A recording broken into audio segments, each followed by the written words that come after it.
Welcome, everybody. We are doing another episode of the Indie Reads Aloud podcast. I am Diana Catherine Penn, your hostess for the evening, afternoon, whenever it is you're listening. Um, as you know, I am a recovering 6-year-old, and one of my favorite things in the world is to have people read out loud to me. Today, a new author to me that I met in South Carolina recently is on the program. Her name is Jeannine Jordan, and she's here to read a little bit of her folktale. Hi, Jeannine. Hello, how are you, Diana? I'm so glad to have you on the program. It was so nice to meet you in person. It was fun to meet you too. So tell me a little bit about how you decided you were going to be an author.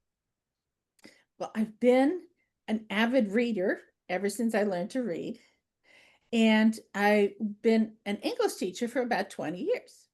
Hmm. And I love helping my students learn how to really express their thoughts very well in writing.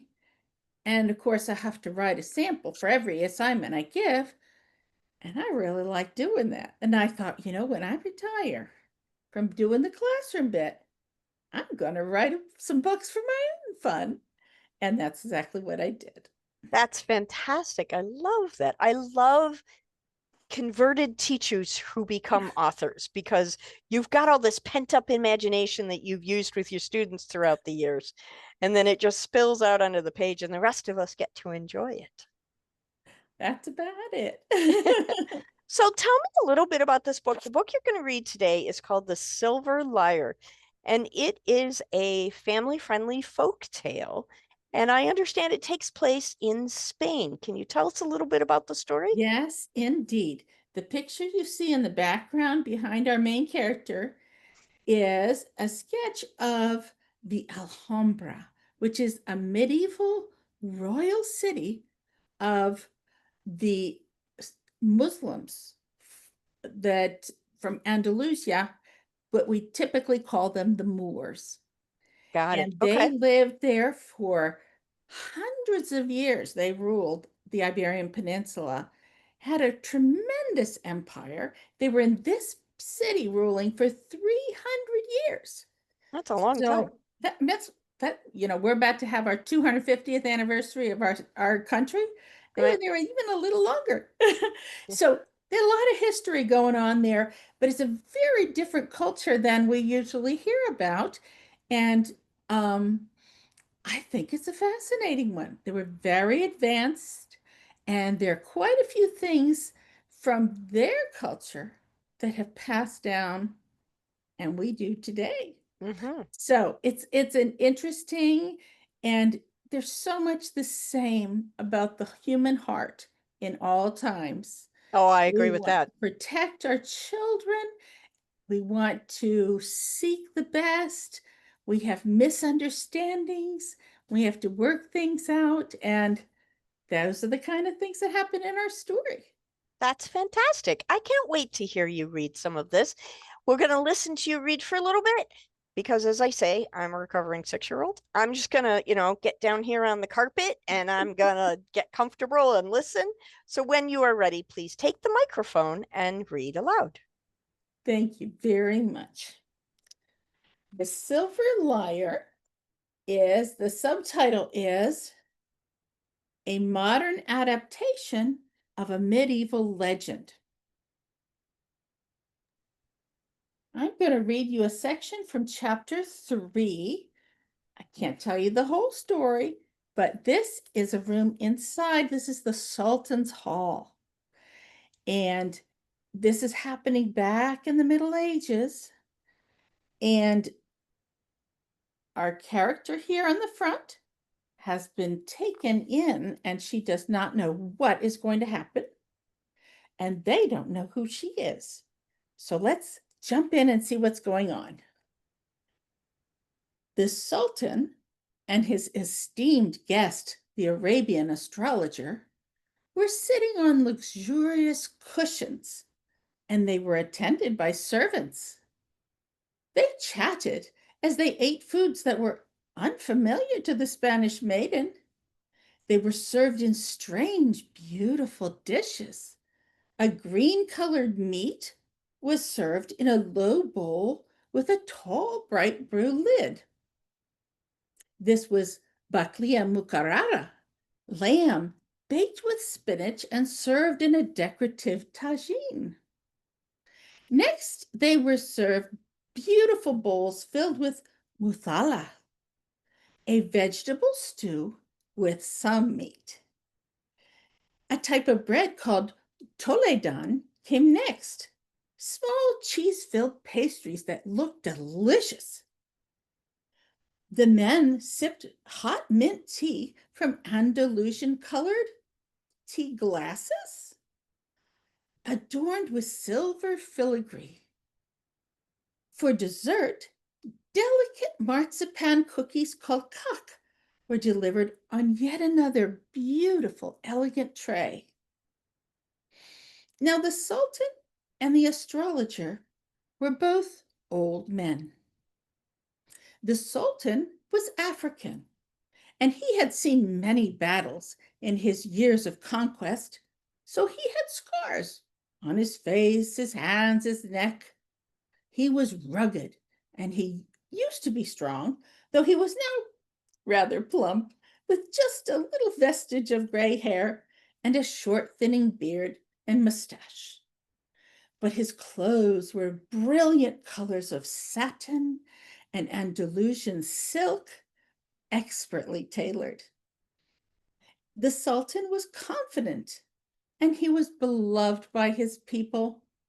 His manner was eager and jovial, for his palace duties seemed like a holiday compared to all his decades of warfare. The astrologer was a figure of contrast to the Sultan. He was a tall, thin, and Arab. Though he was wrinkled with age, the astrologer's face and hands were surprisingly strong and vibrant, and his gray hair was quite thick and wavy beneath his turban. His beard and mustache were long and quite full, despite being gray. The astrologer was a scholar, not a fighter, so he bore no scars. His skin was remarkably healthy and clear, and his eyes were strong, and his demeanor was serious.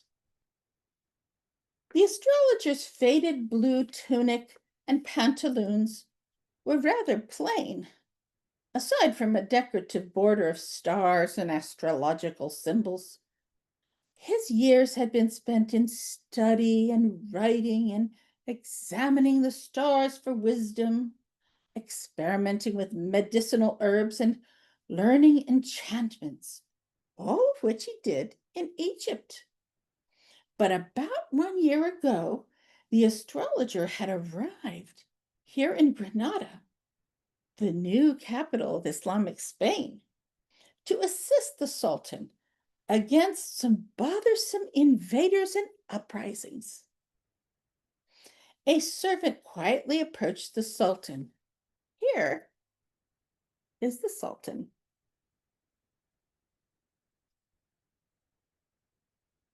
Your Excellency has a visitor. A captive has been brought in by your warriors. They wish to speak with you. The Sultan was annoyed. Why would my warriors come here to the palace with a dirty, bloody prisoner? That is what the dungeons are for. Send them away. The servant hesitated and bowed again. Your Excellency, this is not an ordinary prisoner. It's a beautiful young woman. What? A woman prisoner? The Sultan said as he stood up, startled and intrigued. Perhaps I should take a look. Bring her to me at once. So the guards brought the now quiet maiden to the Sultan's hall. The warriors bowed reverently to their leader, but not the woman.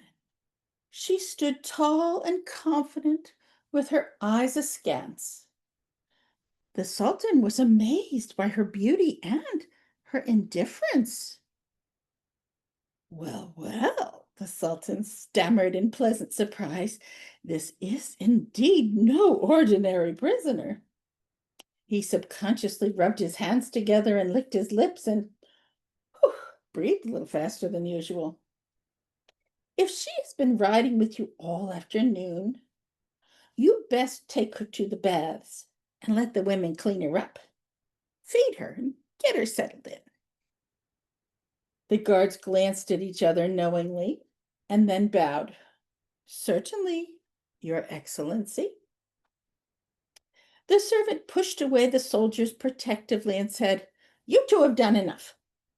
I shall take care of the maiden from here. On cue, the warriors departed for the military quarters, and the servant took the young woman's arm.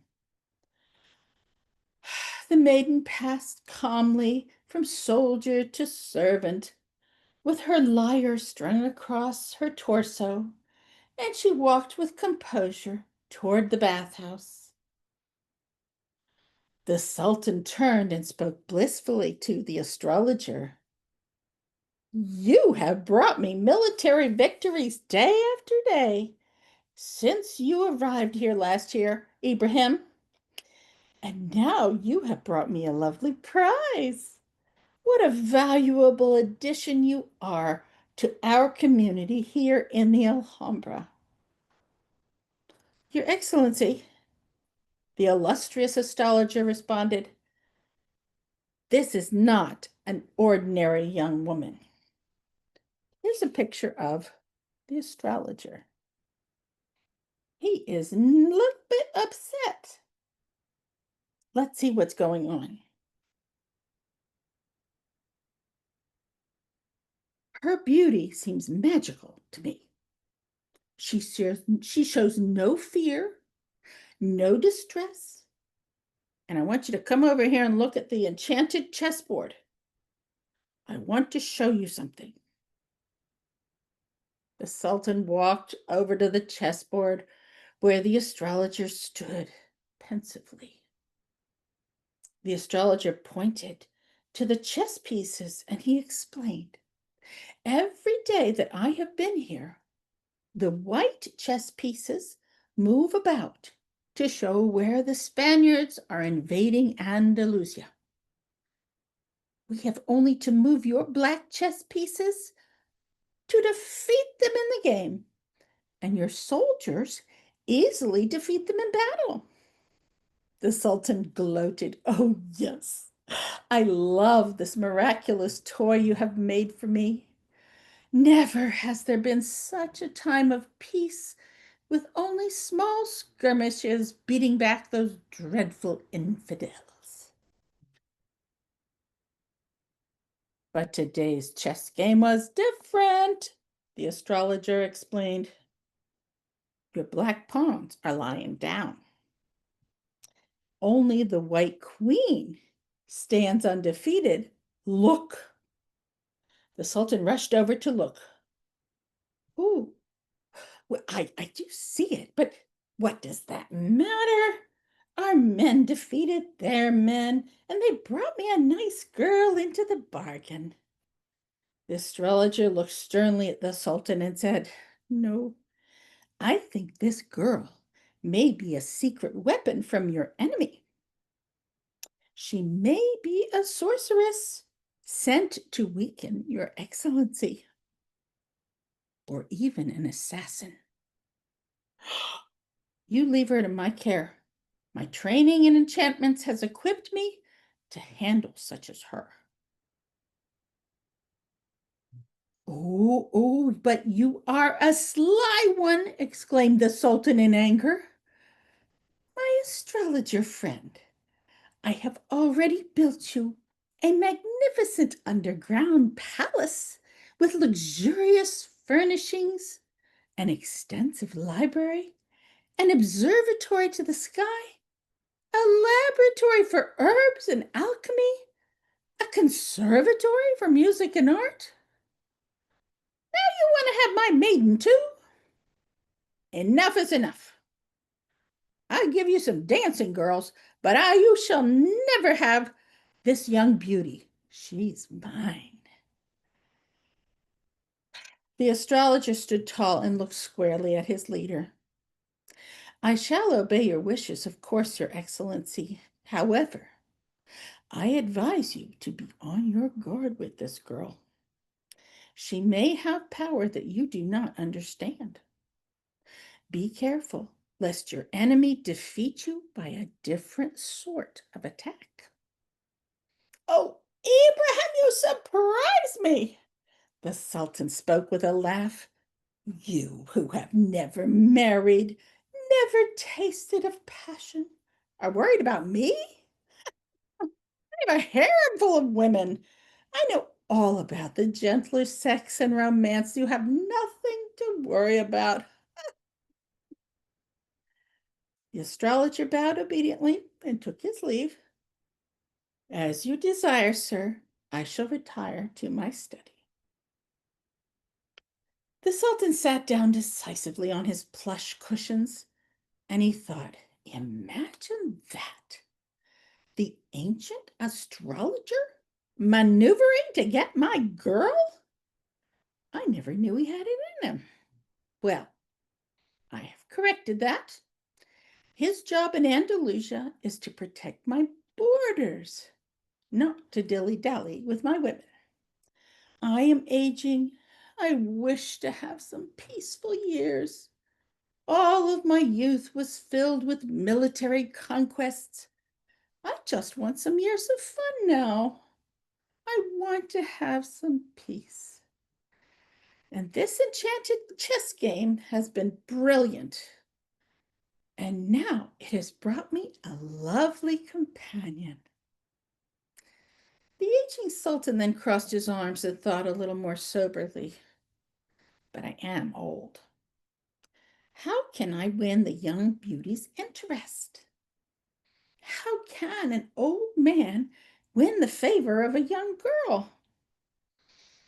He stood and he walked around the hall with his hands folded behind his back in silent thought for several minutes.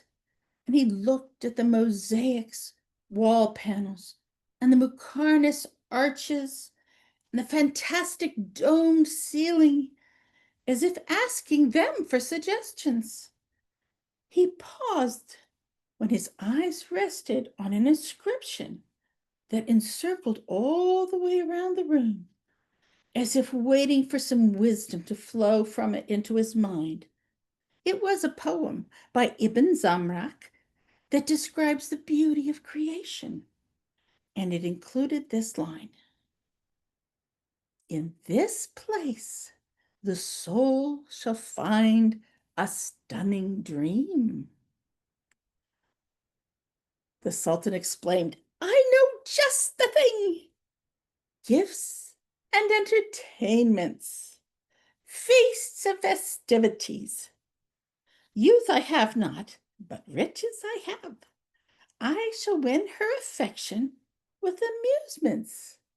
Oh, this shall be a great deal of fun. With that, the Sultan retired for a night of dreaming and scheming.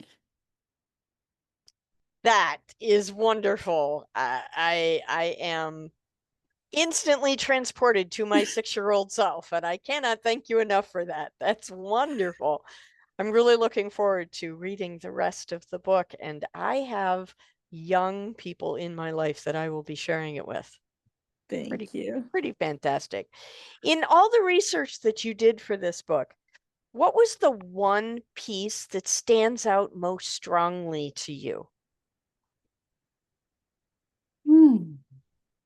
Boy, that's a big question.